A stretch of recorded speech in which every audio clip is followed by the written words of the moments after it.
नमस्कार, स्वागत है आपका। मैं हूं डॉक्टर एल.एन. वैष्णव और आप देख रहे हैं डिजाना दामू न्यूज।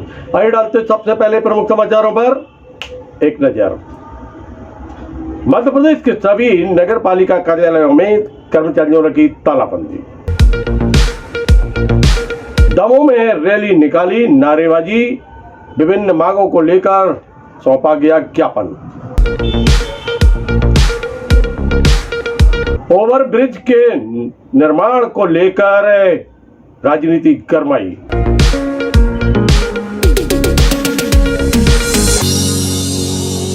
तीन गुल्ली मलैया मिल के समीप रेलवे ओवरब्रिज का होना है निर्माण। 150 से अधिक दमोह जिला जेल के कैदियों की आंखें हुई लाल। नेत्र चिकित्सक डॉक्टर राकेश राय पहुंचे कि जांच और दी दवाएं।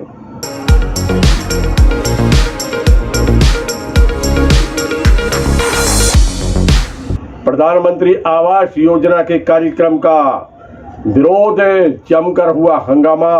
दमोह के मानस भवन का मामला और जन सुनवाई में बड़ी संख्या में पहुंचे जन। कलेक्टर मयंक अग्रवाल और अधीनस्थ अमले ने की जन की सुनवाई।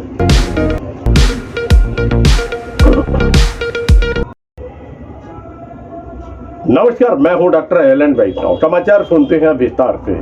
मध्य प्रदेश के सभी नगर पालिका कार्यालयों में ताला बंद कर दिया गया और इसके पीछे का कारण है कि उनकी जो मांगे हैं वह लंबे समय से लंबित हैं। उन मांगों को पूरा ना होते देख कर्मचारियों ने एकत्रित होकर तालाबंदी कर दी और यह दमोह में भी हुआ। दमोह में भी नगर पालिका कार्यालय में ताला लगा दिया गया, जमकर विरोध किया गया, नारेबाजी की गई और फिर यह सभी कर्मचारी एकत्रित होकर पहुंचे संयुक्त कलेक्ट्रेट भवन, जहां उन्होंने जमकर नारेबाजी की, विभिन्न प्रकार के गंभीर आरोप लगाए और मध्य प्रदेश सरकार से मांग की कि जिस प्रकार अन्य विभाग के कर्मचारियों को वह सहयोग कर रहे हैं और वैसा सहयोग उनका भी किया जाए, उनकी भी लंबित जो मांगे हैं उनको माना जाए।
पीछे धक्का तो नहीं दे भाई, एकदम धक्का दे रहे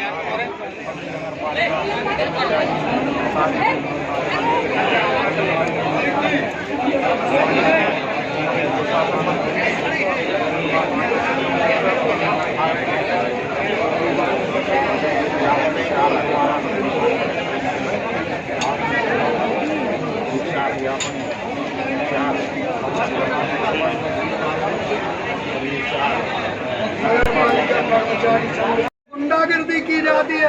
समस्त कर्मचारियों की FIR दर्ज करवाने के लिए कतिपय लोग और उसमें कतिपय कर्मचारी भी शामिल रहते हैं, जिससे हम लोगों के लिए भय की स्थिति पैदा होती है। हमारा आपसे निवेदन है कि झूठी शिकायतों पर आप लोग गंभीरता पूर्वक हम लोगों के लिए बचाने की कृपा करें, जिससे हम कर्मचारियों में असंतोष का होना हो।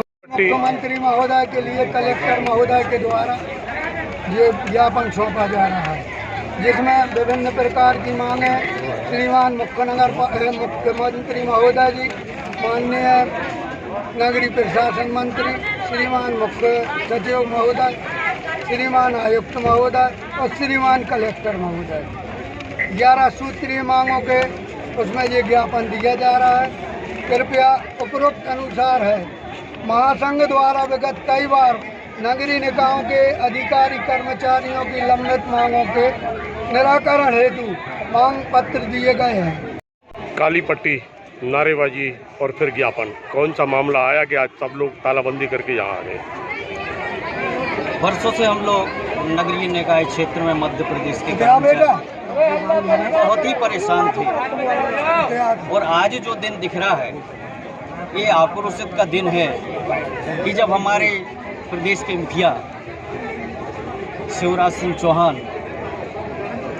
जनता में सभी को सब कुछ बांट रहे हैं परंतु नगरीय निकाय को वंचित किया गया, जिस वजह से हमारे प्रदेश के अध्यक्ष को जोश आते हुए जिस तरह से इनने एकता का प्रदर्शन दिखाते हुए प्रदेश के अंदर राकेश मिश्रा जी, मंगल लाल जी झांझोट जी, जब दोनों की कमान एक हो गई तो शासन में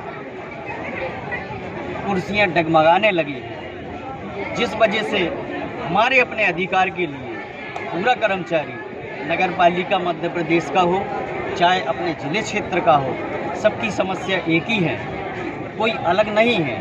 परंतु हमारे प्रदेश के अध्यक्ष ने व्यापी हड़ताल कराने का संकेत दिया और संकेत के कारण हर जिले में समस्त कर्मचारी अपनी अपनी मांगें लेते हुए समस्त कलेक्टरों को ज्ञापन देते हुए मुख्यमंत्री के नाम हमारे सफाई कर्मचारी की 18 सूत्री मांगे हैं, सामान्य प्रशासन से 11 मांगे हैं, जो संयुक्त मोर्चा के बैनर के बीच में आगे आज कलेक्ट्रेट में हम लोग प्रदेश के आह्वान पर ज्ञापन देने आए हैं। बांधकर नारेबाजी करते हुए आज ज्ञापन देने और साथ में तालाबंदी भी हो गई, क्या मामला आ गया? क्या आज आकर पिछले 2017 से लगातार अखिल भारतीय सफाई मजदूर कांग्रेस ट्रेड यूनियन समस्त प्रदेश के सफाई कर्मचारी एवं सामान्य विभाग के हर वर्ग के कर्मचारी के लिए अपना ज्ञापन पत्र, मांग पत्र के उनको अवगत करा रहे हैं, मगर आज दिनांक तक शासन प्रशासन ने नहीं सुनी है। इसके कारण से संयुक्त मोर्चा के प्रदेश अध्यक्ष जी ने और अखिल भारतीय सफाई मजदूर प्रदेश अध्यक्ष जी ने दोनों एक साथ कमान सौंपते हुए हम लोग का एक संयुक्त मोर्चा बना। उससे हम लोग समस्त कर्मचारी और पूरा प्रदेश एकत्रित होकर हमारी 18 सूत्रीय मांगे हैं, जो हमारे अध्यक्ष जी ने आपको पूर्व में बता दी हैं। हमारे 18 सूत्रीय मांगे, इन मांगों को लेकर हम समस्त कर्मचारी आज इस आंदोलन में, इस आहुति में सभी लोग एकत्रित हुए हैं। और अगर हम लोगों की यह मांगे हमारे समस्त सामान्य विभाग की और समस्त सफाई कर्मचारियों की अगर ये मांगे पूरी नहीं होती हैं तो हम लोग अनिश्चितकालीन हड़ताल पर भी जाएंगे और भूख हड़ताल पर भी रहेंगे। इसमें शासन प्रशासन की जवाबदारी रहेगी। कर्मचारी सारे एकत्रित हुए, नगर पालिका के ताला भी लगा दिया, काली पट्टी भी बांध ली और फिर ज्ञापन भी, क्या है कारण? हमारा माननीय मुख्यमंत्री जी से निवेदन है कि मामा जी आप सबकी तो सुन रहे हो, हमारी क्यों नहीं सुन रहे? हमारे साथ ही क्यों सोतेला व्यवहार होता है? सफाई व्यवस्था सारे शहर की हम ही लोग करते हैं, कोई और नहीं करता, हम ही लोग करते हैं। फिर हमारे साथ ऐसा क्यों? आप समझिए, हमारा भी सुनिए। दैनिक वेतन भोगी संविदा कर्मचारी हमारे थोड़े से 7-8 हज़ार में करते हैं, उनका पेट नहीं पल रहा है। हमारा मंत्री जी से निवेदन है कि हमारी मांगों को सुने, नहीं तो आगे अनिश्चितकालीन हड़ताल पे हम लोग जा सकते हैं। सफाई कार्य बंद होगा, वे उनकी पूर्ण जिम्मेदारी माननीय शासन की होगी। आज बहुत ज़बरदस्त नारेबाजी भी हुई नगर पालिका में, सड़कों पर और फिर यहाँ कलेक्ट्रेट में। किस मामले को लेकर आज आप लोग आए हैं यहाँ पर? आज हम सभी नगर पालिका के सारे कर्मचारी एक हैं, वहाँ प्रदेश में भी हमारे दोनों संगठन एक हो गए हैं।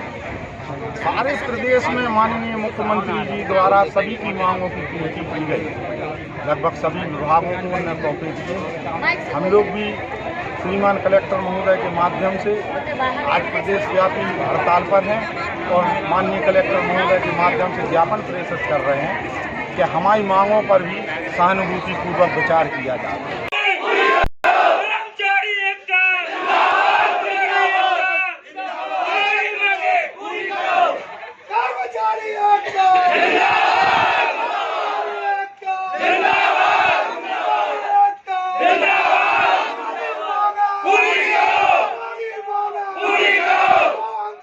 तीन गुल्ली के समीप मलैया मिल परिसर के समीप रेलवे ओवर ब्रिज के निर्माण की प्रक्रिया प्रारंभ हो इसके पहले ही विरोध प्रारंभ हो गया है। राजनीति गरमाने लगी है। अपने अपने तरीके से लोग इसको लेकर प्रस्तुति दे रहे हैं, कह रहे हैं कि ऐसा नहीं ऐसा होना चाहिए, ऐसा नहीं ऐसा होना चाहिए, अगर नहीं हुआ तो ऐसा होगा। अरे आरोप प्रत्यारोप का दौर जारी है। पीछे से कौन उंगली चला रहा है, कौन उंगली नहीं चला रहा है, क्या है पूरा मामला, जन में चर्चा का विषय तो बना हुआ है। विरोध करने पहुंचे बड़ी संख्या में एकत्रित होकर लोग दमोह सांसद तथा भारत सरकार के केंद्रीय राज्य मंत्री प्रहलाद सिंह पटेल के निवास पर उन्होंने अपने अपने तरीके से तर्क दिए। कहा कि यहाँ आवश्यकता ही नहीं है ओवरब्रिज की। ओवरब्रिज बनता है तो नुकसान होगा। अब नुकसान किसका होगा किसका नहीं होगा यह भी चर्चाओं में आ गया है। यहाँ पर अपने अपने तरीके से लोग तर्क दे रहे थे।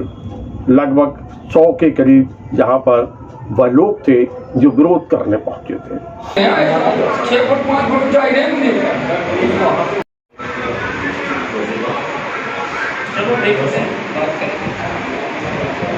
निवेदन है। बात आती है तो अभी आपने कहा था ना किसी के व्यक्तिगत ईर्षा या स्वार्थ की बात है। बांगरपुर के अतिक्रमण से बांगरपुर में अतिक्रमण हटना चाहिए, इस बात से मैं भी सहमत हूँ।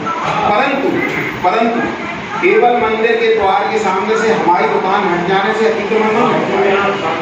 बांगरपुर में मंदिर परिसर से 500 मीटर दूर पूरा पार्किंग का स्थान बनना चाहिए, जिससे लोग जो मंदिर के पास पहुंच जाते हैं वो लोग मंदिर के पास नहीं पहुंचे, पार्किंग स्थल पर अपना वाहन खड़ा करें। वहाँ आवश्यक सुविधाएं होना चाहिए। लेट बात बहुत बड़ी लेवल पर बढ़िया किस्म की बनना चाहिए। नहीं, एक मिनट जहाँ आपको जहाँ सुविधाएं चाहिए वो तो मंदिर ट्रस्ट की जगह है, तो आप वहाँ पहले पूरा सीसी बना दें। तो मंदिर के पास जाता है जो वाहन, चाहे वो 2 व्हीलर हो चाहे 4 व्हीलर हो, सारे वाहन रोक दिए जाए। मंदिर आदमी पैदल जाए। फिर मंदिर के 500 मीटर सराउंडिंग में पूरा व्यवस्थित होना चाहिए। मंदिर ट्रस्ट के कमरे हैं, लोग फट्टा पट्टी बांधे हैं, साड़ी बांधे हैं, कमरा कहीं किराए से है, उसके 10 फुट आगे शेड बना लिया, फिर उसके 10 फुट आगे दुकान लगा ली, फिर दुकान के बाहर ग्राहक खड़ा हो गया। ये है अतिक्रमण।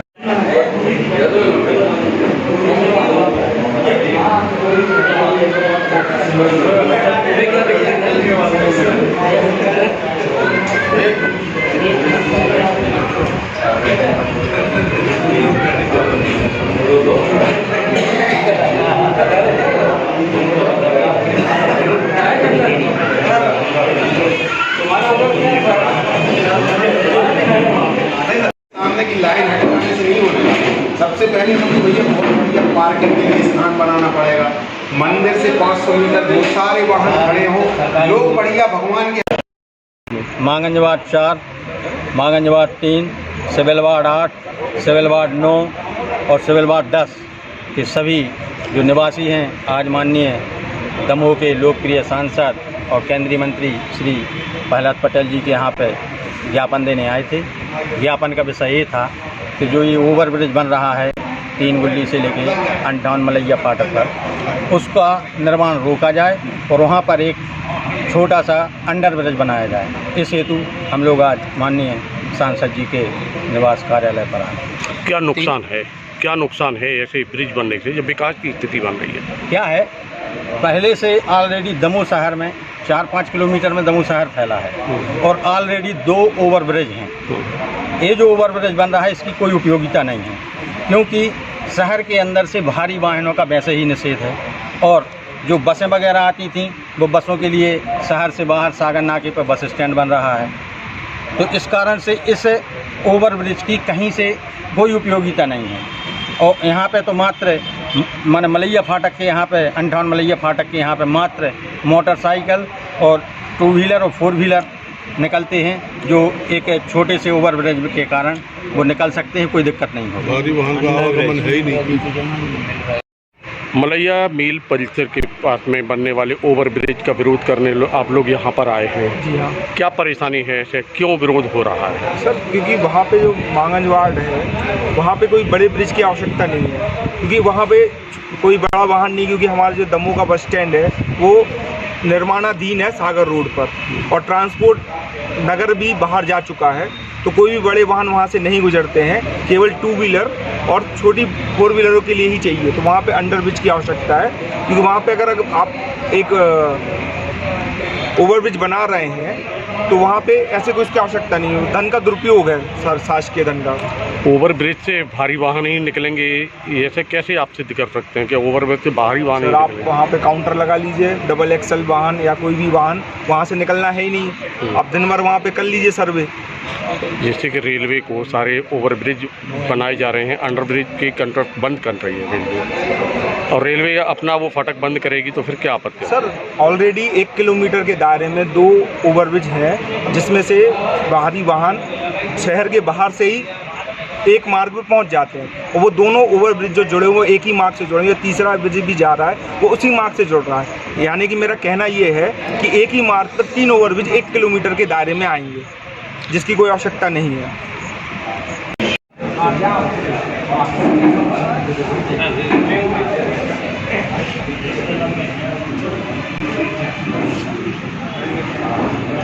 अरे बेटा, हम संगी नहीं कर रहे।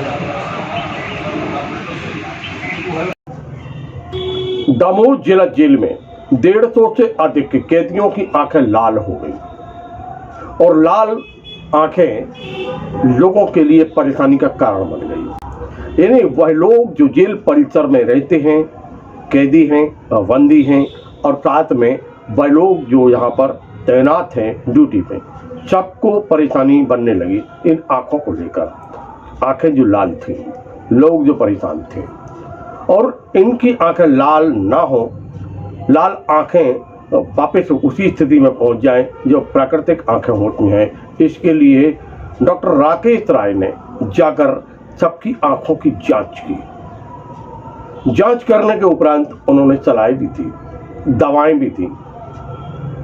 ज्ञात हो कि पूरे प्रदेश ही नहीं, अन्य क्षेत्रों में भी, भारत के अनेक क्षेत्रों में इस समय आई फ्लू, जिसको कंजक्टिवाइटिस कहते हैं, तो वह फैला हुआ है।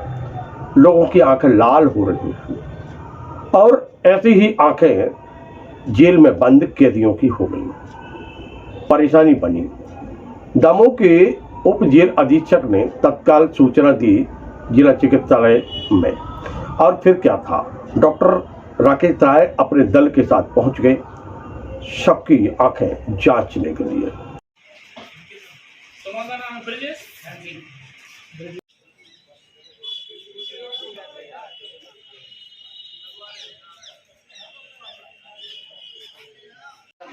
है कोई 4 नंबर में ओमकार है कोई? जब भी हाथ छुओ तो हाथ धो ले। एक और भेजो। चलो 4 नंबर नाम बोलो। चलो जरा की चढ़ा दो। एक चिंग का कम से कम जिनका अपन 1 हफ्ते बाद फॉलो अप ले लेंगे। फॉलो अप भूरे पिता एक भूरे पिता आप धोनी और हाथ धोनी। यहाँ बैठा हूँ इस साइड आओ। पिता का नाम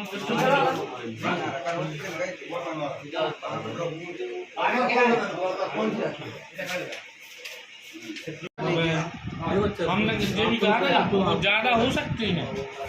नाम बोलो दादा।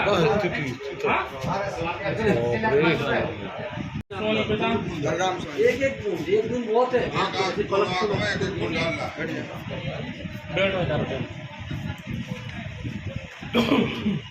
जिला जेल परिसर में आज एक कैंप लगाया गया। कंजक्टिवाइटिस एक बीमारी जबरदस्त फैली हुई है, क्या स्थिति दिखलाई? अभी जिला जेल अधीक्षक महोदय का से सूचना प्राप्त हुई थी कि यहाँ पे कुछ लोग बीमारी हुई आँख से संबंधित, उस समय हम लोग यहाँ परीक्षण करने आए हैं, तो करीब हम लोगों ने 100 मरीज का परीक्षण कर लिया। 100 मरीज को आँखें लाल पाई गई, किसी की आँख लाल है, किसी को कीचड़ आ रहा, किसी आँख चुभ रही है, किसी को मतलब पेन हो रहा, आँख में दर्द हो रहा। ऑलमोस्ट सबका कनेक्टिविटीज है, कनेक्टिव जो वायरल कनेक्टिव जो फैल रही है ना अभी, उस टाइप की बीमारी पाई गई। उसमें पाया गया कि जो कुछ लोग मरीज जो कुछ बाहर से आए परिजन ने उनके यहाँ पे, तो उनके माध्यम से बीमारी फैल गई है। तो हमने सावधानी बरतने बोला भी है कि आप बार बार हाथ तो धोइए और कोई टॉवल वगैरह है, रुमाल कॉमन शेयर ना करिए और अपना खुद का रुमाल उपयोग करिए और कुंड पानी से आँख को धोइए और थोड़े से एक दूसरे कम से कम 2 फीट दूरी बना के रखें, जिससे कि संक्रमण ना फैल पाए। और मैंने सर से निवेदन किया है कि यदि मान लो सेपरेट करने की व्यवस्था हो जाए तो ज़्यादा अच्छा रहेगा, जिससे एक बार लोगों को संक्रमित ना हो पाए। और जो ठीक ठाक मरीज हैं उनको उनसे दूर रखें उनको, जिससे पूरे परिसर में बीमारी न फैल पाए। और दूसरा सैनिटाइजर का उपयोग करें बार बार, यदि मान लो कोई दिक्कत ज़्यादा जा रही तो, और गर्म पानी से कुनकुने पानी से आँख को धोएं। जिला जेल में एक स्वास्थ्य शिविर का आयोजन किया गया है, क्या है मामला पूरा? जी, कुछ अभी जैसे कि बाहर VI फ्लू फैला हुआ है, कंजक्टिव वायरल, तो कुछ बंदी बाहर से जो आए हैं उनके कारण अंदर में इसका फैलाव हो गया है और करीबन ये फैलाव 1.5 हफ्ते से है। तो हमने तत्काल जिला अस्पताल को एक चिट्ठी लिखी थी कि हमें VI फ्लू से बचने के लिए थोड़ा एक शिविर लगाया जाए जिसमें बंदियों को इससे लाभ हो सके। तो उसी उद्देश्य से शिविर आयोजित हुआ है, जिसमें डॉक्टर राकेश राय और उनकी टीम उपस्थित हुई, बंदियों का स्वास्थ्य परीक्षण किया और सभी बंदियों को करीबन 125 बंदी इसमें विकसित पाए गए, सभी को ड्राफ्ट दिए गए हैं और सावधानी किस तरह से बरतना चाहिए वो भी सभी को समझाया गया है कि हाथ साफ रखें, अपने तावे साफ रखें, ठंडे पानी से धोएं आँखों को, ज़्यादातर गर्म पानी से हाथों को धोएं, इस तरह से सावधानियां बरतें। प्रधानमंत्री आवास की किस्तें डलने के लिए एक कार्यक्रम का आयोजन किया गया था और प्रदेश भर में इस प्रकार के आयोजन थे। मध्य प्रदेश के दमोह जिला मुख्यालय पर मानस भवन में ही आयोजन था और फिर वहां पर हो गया हंगामा जमकर हुआ, आरोप प्रत्यारोप के दौर चले। तब कह रहे थे हमारे लोगों के नाम क्यों नहीं, हमारे लोगों के नाम क्यों नहीं। हंगामा जो था वो चर्चाओं में बन गया, किसके द्वारा, किसके लिए और क्यों किया गया हंगामा, इस चर्चाओं में बना हुआ है।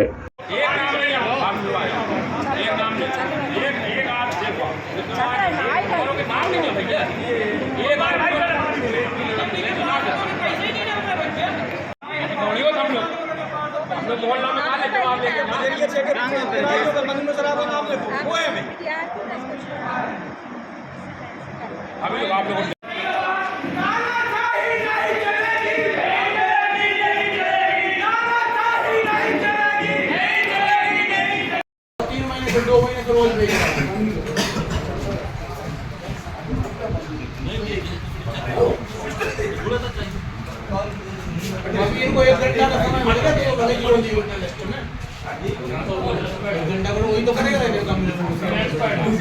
जनता पार्टी के पार्षदों को जो निमंत्रण पत्र दिया गया था, तो हम लोगों ने 2 बजे इनसे लिस्ट मांगी कि हम लोग, जैसे मैंने फुटेरा 2 में पार्षद हूँ, तो मैंने 34 लोगों के नाम दिए थे।